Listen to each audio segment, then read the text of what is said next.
Hi, this is Adam Eliyahu Berkowitz from Israel 365 News, coming at you live from the Golan, where all the fun is. Today, we're going to be speaking with Rabbi Dov Lipman. He served as a member of the Knesset for Yesh Atid from 2013 to 2015. He was the first American-born member of the Knesset in nearly 30 years. He also served in the Finance Committee, the Immigration, Absorption, and Diaspora Affairs Committee, the Knesset House Committee. He is a political expert. And God willing, he is going to decipher for us the indecipherable mystery of what's happening with the Knesset and what's happening with the elections. So, Rabbi Lipman, thank you so much for coming. I really mean that. I really appreciate it.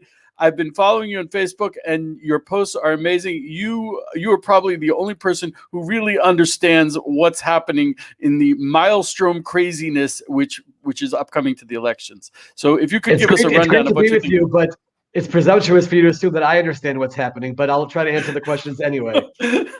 No one understands it, so you're the top of the heap so far as I'm concerned. So what do you think is happening? Who's doing well? How are things lining up?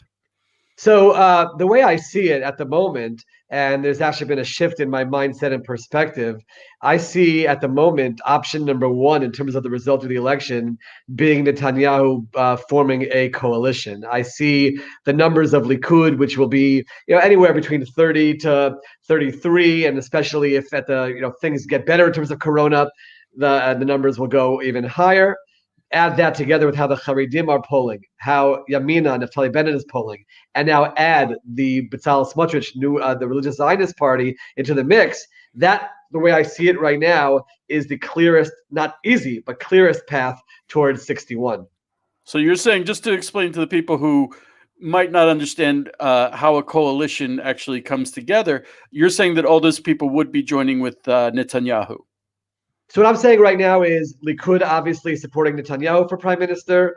The two ultra-Orthodox parties, United Torah Judaism and Shas, have both said they will support Netanyahu. They're polling at about 16 seats. So let's just start doing the math together as a group here. You started about 31 for Likud. Let's go 16. That's 47. Now remember, for everybody who's watching, you need 61 seats, a majority in the Knesset, in order to have a governing coalition and to be crowned as prime minister. So right now he's at 47.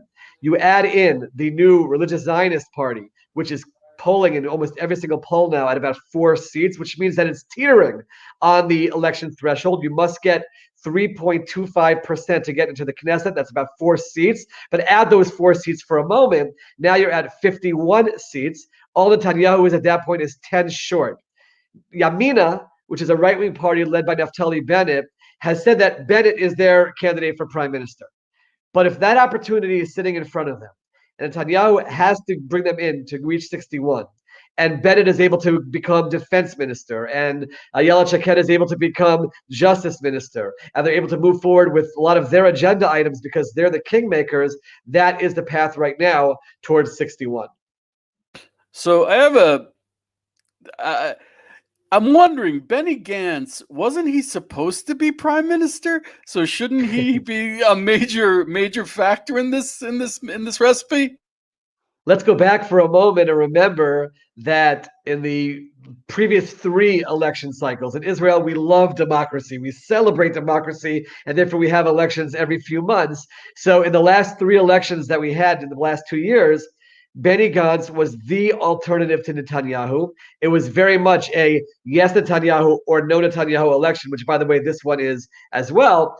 And then when we were facing a 4th election, he essentially broke that election promise, which certainly caused him to lose most of his support base. He said he was doing it for the sake of the country, to prevent the country from going to a 4th election. And part of the agreement was that after a certain period of time, he would become the prime minister. Pretty much everyone who saw that agreement and anyone who's had any experience working with Netanyahu understood that that was not going to actually happen, that there was no way the point would come where he is going to move out of the prime minister's residence and give it over to Benny Gantz. It just wasn't going to happen.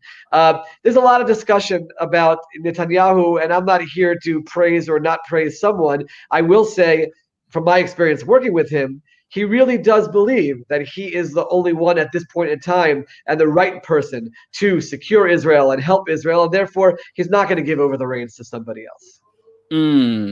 So I just want to point out you were from Yesh Atid, which actually for me gave the party a great deal of justification, a great deal of credit in my mind. You're religious. Yesh Atid with Yair Lapid is not necessarily a religious party. I could never get on to whether they were right wing or left wing because he's not exactly your classic left wing. Am I correct? You're 100% right. This is very interesting. Where I am on the security front and other issues, I certainly am more in the right-wing camp overall. I joined that party because of religious secular issues, trying to break down barriers between Jews living in Israel and get to a more harmonious state amongst our people. But I would not have joined a party if the leader of the party was solidly in the left wing. Yair Lapid is not. He's not. He's really more center pragmatic. He's painted, though, as being left wing.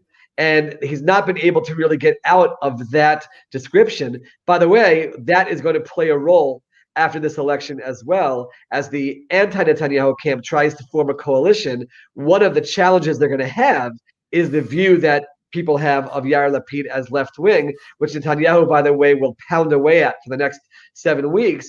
That's going to be a challenge for this anti-Netanyahu coalition to come together. It's funny you mentioned that he was not. I remember when Herzog lost, when Bougie lost, he should have been the head of the opposition, which is a serious position. It gives balance to the government, and he just kind of disappeared. And Yair Lapid really stepped forward as the leader. I'm not.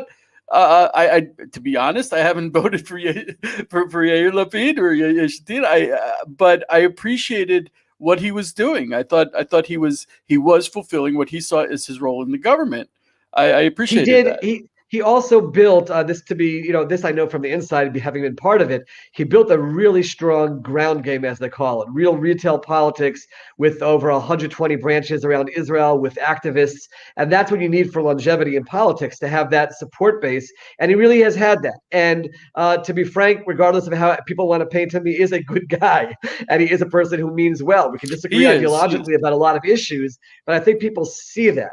And I think that's why he's still in it. But again, his desire to be prime minister, I don't see that happening based on the analysis of the polls, largely because of the fact that he's viewed as being left-wing. And therefore, for example, Gidon Sa'ar, who doesn't want Netanyahu to continue as prime minister, Naftali Bennett, who says he doesn't want Netanyahu to continue, they can't crown Lapid as the prime minister because then they'll be crowning someone who's viewed as left-wing as prime minister of Israel.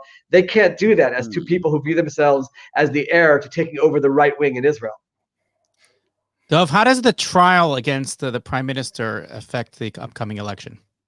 You'd think that it would have an impact of some kind, whether it's people who love Netanyahu rallying behind him and saying we're going to come out even stronger numbers to make sure that he's not brought down by the justice system, and certainly those who are anti on the corruption mantra, and they've been certainly saying this for 2 years.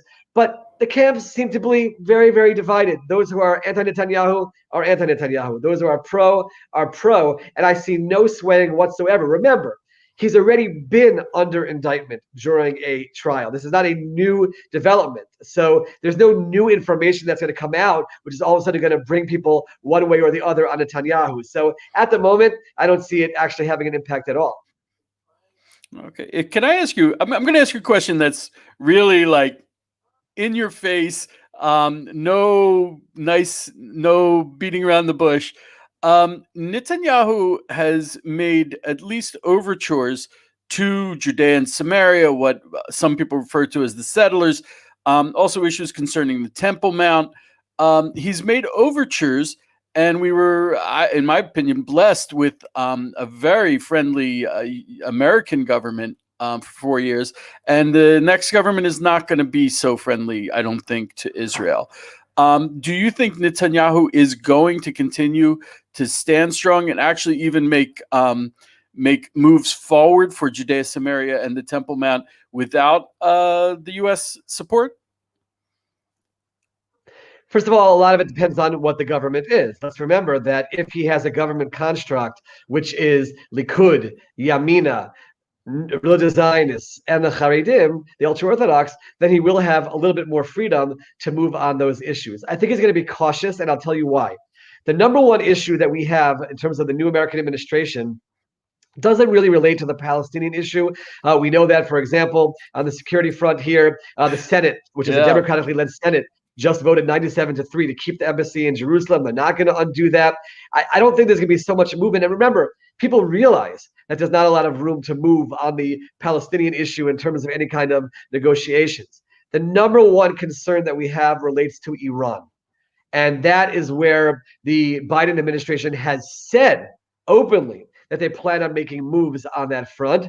So I think Netanyahu strategically is going to be cautious about doing anything on a more domestic front, which could in any way anger or make the administration negative towards him, because he wants to try to rally their support and try to stop their moves on the Iranian front. So we're going to have to see exactly how that plays out, but I would not, both based on the current situation and even looking historically at Netanyahu, there's never been any kind of dramatic moves on those fronts. So I wouldn't see anything significant in terms of Judea and Samaria, more sort of managing the status quo. So if I understood you correctly, you think Netanyahu is going to say, my main interest is making sure that Iran doesn't go nuclear on us. And so I'm going to play nice with the with Judea, Samaria, and even the Temple Mount. So I do believe so. And by the way, if I'm correct that coalition develops, it's going to be difficult for him because he's going to have a lot of pressures within his government, both from the religious Zionist party and from Yamina, to move forward with various issues on Judea and Samaria. And he's going to have to try to fight that battle all the time. So that's something which is going to be a real challenge for him. But just knowing him, having seen him in operation, and being aware of what the issues are on the table today, I don't see him doing anything dramatic on that front. I was also surprised that the Labor Party is kind of like missing in action, which anyone who's followed modern Israeli history, Labor was the Israeli government for decades. So is there any real left wing left? Do you see any strong real left wing? I mean, you said Yair Lapid is not really left wing, which I'm willing to accept. So who's the left wing in Israel these days? There's no doubt that Israel, over the last number of decades, has shifted to the right. Anyone who's seeing it, add up the numbers, and even the people who were willing to make all kinds of concessions for an agreement with the Palestinians, they see what has happened. 1990s, the Oslo Accords, we give them weapons, and they've been used against us in terror. 2000, Ehud Barak offers 96% what the Palestinians are asking for. Arafat not only says no, but unleashes a second intifada. 2005, disengagement, we pull out of Gaza completely. All we get in return is a greater launching pad for missiles into Israel. Israelis have been jaded. They've learned from the situation, and therefore they've moved more to the right wing. If you add up the mandates that are right wing in Israeli politics, it's 70 plus in terms of where we are. And even Shatid and even Labor, they all feel like, no, we're not left, we're center. That's the terminology which they want to use. The only party which actually says in their advertisements, they say, we are left, is the Meretz party. And by the way, I give them a lot of credit for that, for saying, this is our ideology, this is what we run on. I can disagree with them, but at least they're not embarrassed to try to hide, try to hide what they believe in. They're very, very open about it. Every other party is not. Labor, you mentioned, for example. They've essentially disappeared, but just get ready, guys. They are making a comeback. And that comeback is very much placing them back in the left-wing camp. Merav Michaeli has taken over as the chairman of the party. If you look at their list, the list has some significant left-wing players there, and their politics are going to be very much left, to the point that people are asking, what's the difference between modern-day Labor, today's Labor, and Meretz? So that's going to be an interesting development, as they have gotten a certain number of seats as well, and there's some bit of a comeback. But Labor and Meretz will be fighting for the seats in the very limited left wing of Israel. Everyone else characterizes themselves as center or right wing. Just to give you one example, Jerusalem, Yerushalayim. That's an issue which, there's a consensus, with the exception of a small percentage undivided, eternal capital of Yerushalayim. Of Israel. That's an amazing, amazing development that has happened over the last few number of years in Israeli politics. What the last four members of Knesset that were representing, they were Anglo members of Knesset representing, besides their party, of course, the Anglo communities here in Israel. They turned out to be one-term members of Knesset. Let me just pull them up. How can we get an Anglo representative that is a long-term advocate for the Anglo community? The number one way to do that is only through a party which has primaries and where there's a strong, solid base behind them, election after election. Anytime you're up to the whims of the chairman of the party, so if they don't feel that it's significant important to have a Anglo English speaker in the party, so they won't put them high enough on the list. Even this coming election, there's no one that's in a absolute given spot that exists. And that's the number one issue. So if there is an interest in developing that, at the moment, there are two games in town, and that's Likud and that's Labor, where it's a primaries to develop the list. And that would be the place for someone to be able to develop longevity based on a constituency of English speakers who want to see them in the Knesset term after term. The Jewish Home still has primaries, and I believe that Meretz also has primaries, but we're yet to see Anglo members of Knesset from those parties. If I may, I just want to give a personal anecdote to illustrate for people watching. When you were saying that Meretz is unabashedly left-wing and you gave them credit for it, I don't know if I'd give them credit for it. I'm a little less forgiving than you are. But I remember when Netanyahu was first running, I was living in Jerusalem, and I lived across from the parking lot for the buses. And the buses had political advertisements on the side. I was walking on Shabbos, and one of the buses had an advertisement, who is going to take the Jews out of Hebron? Meretz. And my friend and I, we were looking at each other. We're trying to figure out if this was a pro-Meretz advertisement or an anti-Meretz advertisement. And it was actually Meretz very proudly proclaiming that they were going to take the Jews out of Hebron. And I mean, but that is who they are. And they are totally unabashed about it. But it is interesting that I don't know how many seats do you think Meretz is going to get? I want to point out, I want to just say people should follow you on Facebook because you follow the polling very closely and you have an insider's understanding of it. So we're saying Meretz, how many?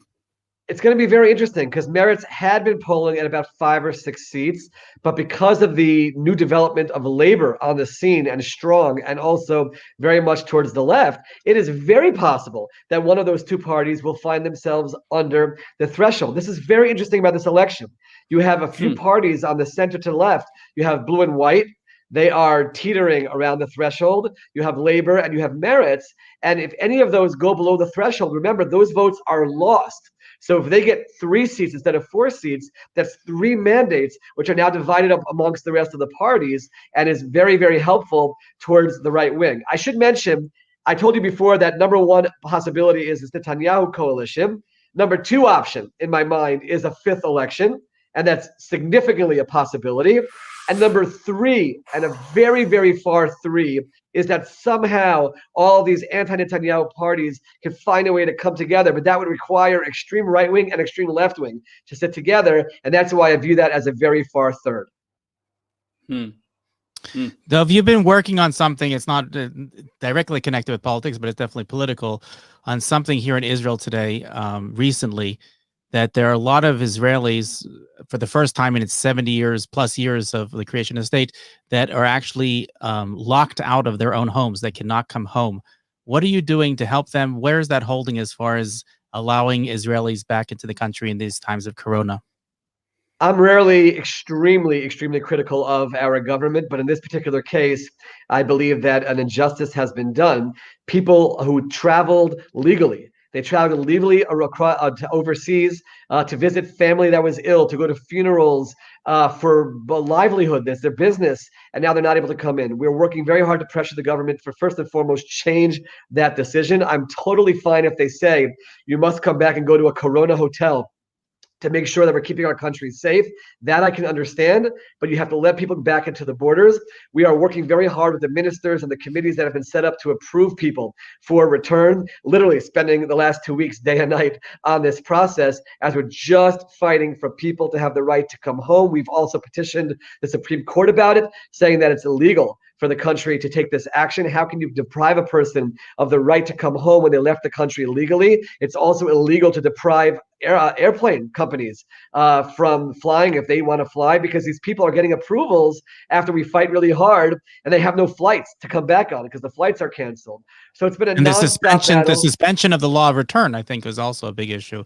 Aliyah, my goodness. Penina Tamanushata, my good friend, the Aliyah minister, she had 200 Ethiopians, Jews, ready to make their trip to Israel. They left their homes, they left their villages, and now they're stuck there. So we hope that that has gone through. Nefesh B'Nefesh with North American Aliyah. There are 200 North American Jews who had planned to make Aliyah during this period of time, and their flights have been suspended. And that's a process which we have to change. Israel has to be a place, Corona, not Corona. Again, I'm the #1 advocate for rules to protect us from Corona. There's ways to do things in a wise, smart way, keep the country safe, while also making sure that Israel stands for what it always has to stand for, which is a place for Jews to come home to. Which is the miracle of all of us returning. It's the ingathering of the exiles. It is the miracle. It's the promise. It's the covenant. It's what Israel, modern Israel, was based on, is that we would return.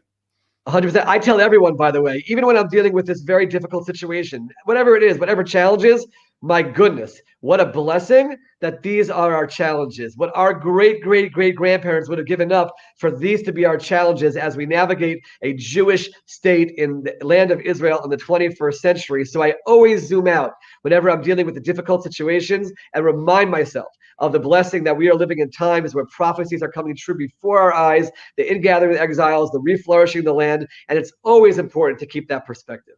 And you have written a book known as Coming Home, Living in the Land of Israel in Jewish Tradition and Thought. So it's recommended. It's published by Geffen Publishing House. And it's one of the many votes. You just came up with a recent book, correct? That's my most recent book. But right now I'm working on a new book, which is going to be published within the next few months. It's called Fact Over Fiction, Refuting Barack Obama's Revisionist History of Israel. And that book is solid with lots of information and coming soon to a store near you. Aliyah, we have to have him back on for that. We have to have him back on. I remember we published the article that you wrote about Barack Obama's book, and it was just such, I mean, you didn't hold anything back. And the man basically lied in his book. It was revisionist history. He rewrote history to make Israel look like something it wasn't. And you called him out on it, every single point. And it was huge. And I loved it. And I'm really looking forward to your book then. That's amazing. So Dov, we really, I hate to say this, but we have tight scheduling today. So we have to end it here. I will insist you come back. You're amazing. Your insider perspective is precious, and we need to hear it. So we will have you back. And I want to hear about we'll talk about the Barack Obama thing too. Okay. So I'd like to thank you so much for being here. Thank you so much. Blessings to everyone.